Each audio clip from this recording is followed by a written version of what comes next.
pretty phenomenal. So on the backstretch when he was done, he said that might have been the best 1,000-meter I ever skated. So that's how good it was. So It looked like he was flying. yeah, that kind of looked like, okay, let's see what I can do.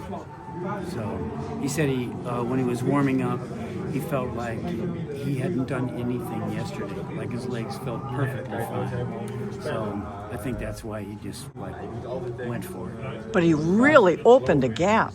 Yeah, I know. The opener was pretty. I was really amazed that he was so far ahead of Yenning, and he was on the outer. So, and Yenning didn't have a good one. He can skate better than that. So. It seems like Jordan does have one more gear left he could have shifted into. Do you think? You mean today? Yeah. No. No, that was it. Yeah. That was all you get. But he's probably not at his best physically this time of the season, right? Right. Yeah. They're still building. Still building. Still more training, and a really good rest. Does it surprise you how good he is with that in mind?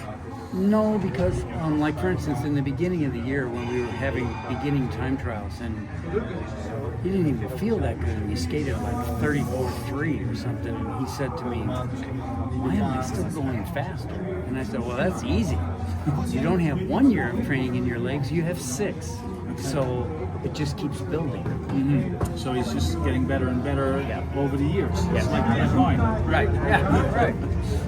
So yesterday you mentioned using the competitions as a sort of training. To someone, to an audience who might not really understand what that means, how does that from a perspective work? Oh, it's just that it's such high, they're going so fast, and it's not race simulation, it's the race. And so that needs practicing too.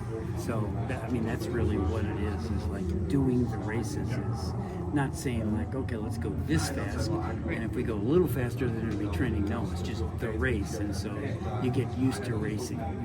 Do you mean that he doesn't skate as fast in training as he does racing?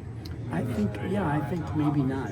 There's a few things that we do, like flying 400 meters, that's as fast, but not doing like 2 and 3 and 4 lappers at race pace. You just can't mimic it. Back-to-back track records. I know you guys don't plan on things like this. And you're saying you're waiting to peak in February. Well, the track record doesn't have anything to do with peaking in February, so that's just...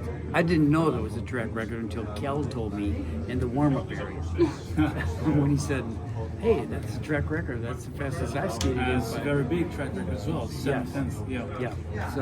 I don't pay much attention to track records. It's really nice when it happens, but you don't really plan for it. So, yep. He credited you to helping him develop a lot mentally. Like he said, his coaches make him really mentally strong.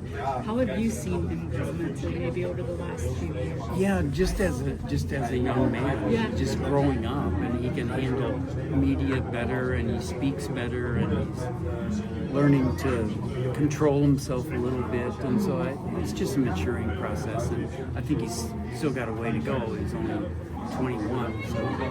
Is there anything that you do to help him in that respect, like with media, for example, and stuff like that? No, other than just right in the beginning was like, you don't have to answer any question you don't want to. So if somebody asks you a question and you don't want to answer it, just talk about something else. So that's all it was. But that's just very superficial, me training him. He's just gotten better at doing it. And he deflects, like stuff like, are you going to win 3 gold medals? And he just knows now how to frame it that, no, I'm just going to skate as best as I can. If that's 3 gold medals, then I'll take them. Correct me if I'm wrong, but it also seems to be kind of who he is as a person. Right? Like it seems very down to earth, very results based. So how much do you think is that him? Because we don't know him personally, like you do. How much of that do you think is his personality versus him maturing or whatever? Right. Whatever I think a lot of it is personality. Yeah. He's just kind of easygoing, and he doesn't. Because some of the other coaches and staff has like, so Bob, does anything bother him? Because I'll tell him like, you're gonna race in like 6 minutes, and it's Keld Noyce, and he goes, yeah, it's okay, I got it. Yeah. And I go, yeah, no, it doesn't bother him. He doesn't.